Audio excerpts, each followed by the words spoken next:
पहले परमाणु धमाका और अब वेनेजुएला युद्ध में कूदे पुतिन।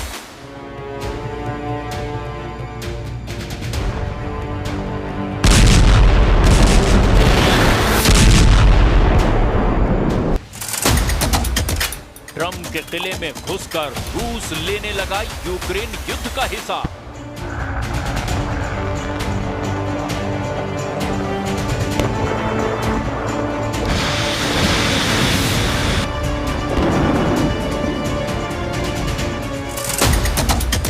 वेनेजुएला को जिताएगा निकोलस मादुरो का डियर कॉमरेड।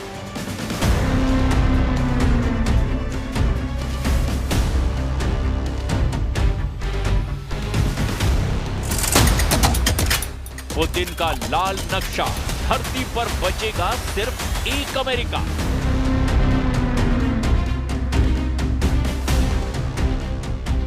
अनलिमिटेड रेंज की एटमी मिसाइल धमाके के बाद पुतिन का दूसरा बड़ा तहलका देखकर ट्रंप सन्न हो गए हैं। पुतिन ने ट्रंप को वेनेजुएला के अखाड़े में सीधी टक्कर के लिए ललकार दिया है।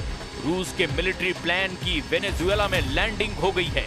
पुतिन का ये जहाज अमेरिका के जंगी बेड़े की तैनाती के जवाब में वेनेजुएला पहुंचा है, जिससे ट्रंप पुतिन के डायरेक्ट युद्ध का सायरन बज उठा है। कल तक ट्रंप वेनेजुएला की बर्बादी की धमकी दे रहे थे, लेकिन पुतिन ने एक झटके में वक्त, हालात और सारे जज्बात बदल डाले हैं।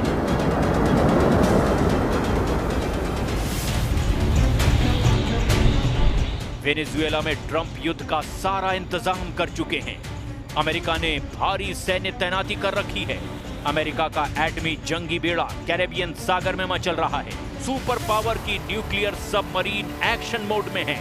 निकोलस मादुरो को अमेरिका की भारी हथियार तैनाती ने डरा दिया था, मगर अब पुतिन से मिले साथ से निकोलस मादुरो गरजने लगे हैं।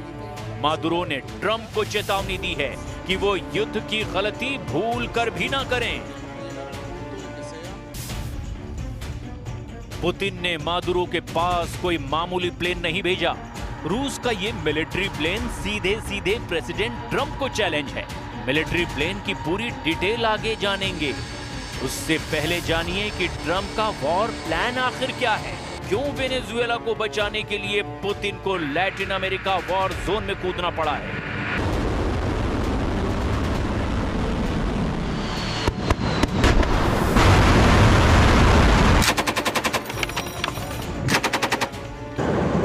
तस्वीरें बीते सितंबर महीने की हैं। अमेरिका की युद्ध अभ्यास की है। ये वॉर रिहर्सल कैरेबियन सागर और प्लूटो रिको में की गई थी।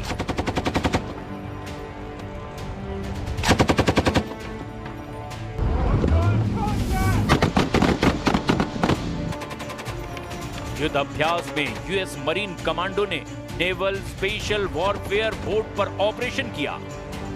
इस समुद्री युद्ध अभ्यास में US navy wasp class amphibious assault ship से जंगी ट्रेलर दिखाया गया। यूएस मरीन ने गाड़ियों को उठाने के लिए हेलीकॉप्टर सपोर्ट की ड्रिल भी की। युद्ध अभ्यास में मरीन कमांडो ने KC-130J सुपर हरक्यूलिस के साथ एयर टू एयर रिफ्यूल की ट्रेनिंग भी ली।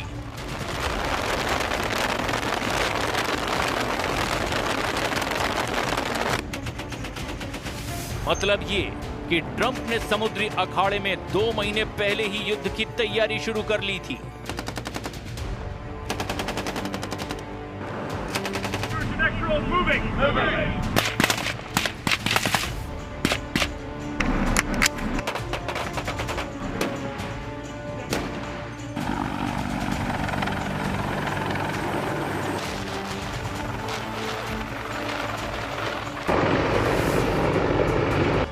इसके बाद विध्वंसक हथियारों की एक एक करके वेनेजुएला के करीब तैनाती की जाने लगी। अमेरिका के जिन हथियारों की तैनाती के बाद पुतिन एक्शन में आए, उनके नाम भी अब जान लीजिए।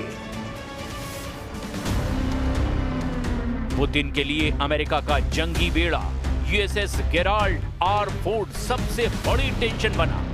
उसके साथ guided missile destroyer F-35 fighter jet और अमेरिका न्यूक्लियर सबमरीन ने रूस को लैटिन फ्रंट पर जाने पर मजबूर कर दिया।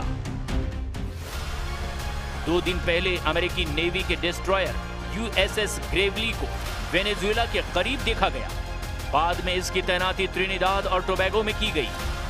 अमेरिका ने मिसाइल विध्वंसक यूएसएस ग्रेवली को कैरेबियाई देश त्रिनिदाद और टोबैगो में युद्ध अभ्यास के बहाने तैनात किया।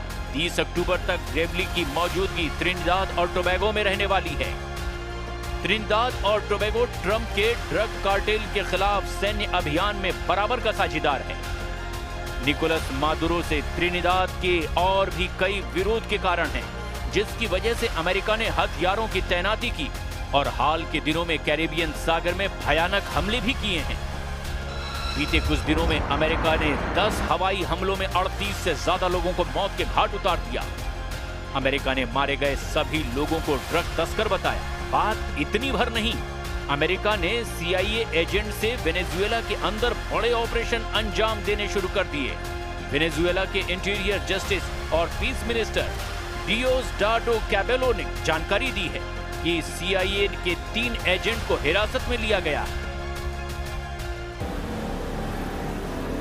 अमेरिका के हथियार, एजेंट और सेनाएं वेनेजुएला की तबाही शुरू करने के लिए ट्रंप के सिग्नल के इंतजार में हैं।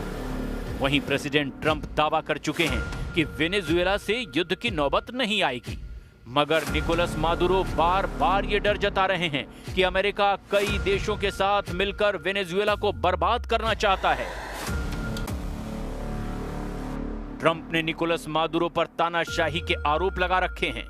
ट्रंप ने मादुरो की गिरफ्तारी पर करोड़ों डॉलर के इनाम का ऐलान कर रखा है। ट्रंप ने मादुरो को ड्रग कार्टेल का सरगना बता रखा है। प्रेसिडेंट ट्रंप वेनेजुएला पर 3 तरफ से प्रेशर बनाए हुए हैं। 2025 के शुरुआती महीनों में ट्रंप ने वेनेजुएला पर नकेल कसनी शुरू कर दी थी। सबसे पहले निकोलस मादुरो की कमर तोड़ने के लिए ट्रंप ने आर्थिक दबाव डालना शुरू किया। मार्च 2025 में वेनेजुएला से तेल आयात करने वाले देशों पर ट्रंप ने 25% टैरिफ लगा दिया। मादुरो को दूसरा झटका ट्रंप ने कैरेबियन सागर में जहाजों पर हवाई हमला करके दिया। इसके बाद तीसरा झटका CIA एजेंट के सीक्रेट ऑपरेशन से मादुरो को दिया गया। हालांकि ट्रंप के आगे अब भी निकोलस मादुरो झुकने को तैयार नहीं हुए। इसके बाद अब युद्ध का आखिरी विकल्प ट्रंप के पास बचा है। लेकिन पुतिन की दमदार एंट्री से अब अगर युद्ध हुआ तो टक्कर बराबरी की होगी। निकोलस मादुरो का टारगेट तब छोटे दुश्मन बन सकते हैं, जिसका इशारा उन्होंने कर भी दिया है।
फ्रंट का युद्ध हुआ तो अमेरिका का साथ देने वाले कितने देश जुटेंगे बता पाना मुश्किल है। इसकी सबसे बड़ी वजह पुतिन का यूरोप और नेटो देशों को टारगेट पर लेना है। पुतिन ने यूरोपीय महाशक्तियों की टेंशन कितनी बढ़ा रखी है, इसे क्रेमलिन प्रवक्ता के बयान से समझा जा सकता है। अमेरिका के यूरोप के मददगार पुतिन के निशाने पर हैं। यूक्रेन को लंबी दूरी तक मार करने वाले हथियार देने वाले जितने भी देश हैं वही अमेरिका और नेटो के सदस्य हैं। अगर ये देश वेनेजुएला युद्ध में आए तो रूस अगले ही दिन इन्हें तबाह करना शुरू कर सकता है। शायद पुतिन इसी मौके के इंतजार में भी बैठे हैं कि ट्रंप वेनेजुएला पर हमला शुरू करें, जिससे उन्हें यूरोपीय देशों से हिसाब पूरा करने का बहुत ही वाजिब मौका मिल जाएगा। वैसे भी पुतिन ने अमेरिका के साथ प्लूटोनियम डील रद्द कर दी है, जिससे उन्हें एटमी हथियारों में इजाफा करने में अब कोई अड़चन नहीं है। पुतिन जानते हैं कि अगले युद्ध का नतीजा परमाणु हथियारों से होगा। खासकर अमेरिका से युद्ध में जीत सिर्फ एटमी हथियारों से ही मुमकिन है। पुतिन के पास फिलहाल दुनिया में सबसे ज्यादा एटम बम हैं, लेकिन एटम बम रखने और उसके इस्तेमाल का फर्क भी पुतिन जानते हैं, क्योंकि दुनिया में एटमी धमाके का जिगर सिर्फ सुपर पावर अमेरिका के पास है।